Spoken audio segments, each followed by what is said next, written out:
lalo pa kung naramdaman nyo na nitong mga nakalipas na linggo, yung pagkabagal, then maybe this is a sign na mas maalwan na ngayon. Mas mararamdaman nyo yung smooth transaction.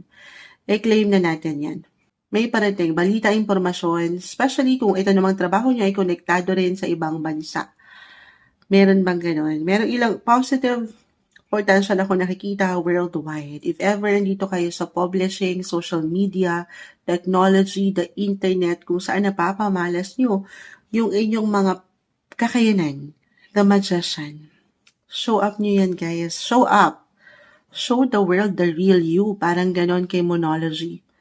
Magandang pagkakataon to present something kasi mapapakinggan po kayo. Mapupuna kayo. Not the time para pagdudahan nyo yung inyong mga kakayanan.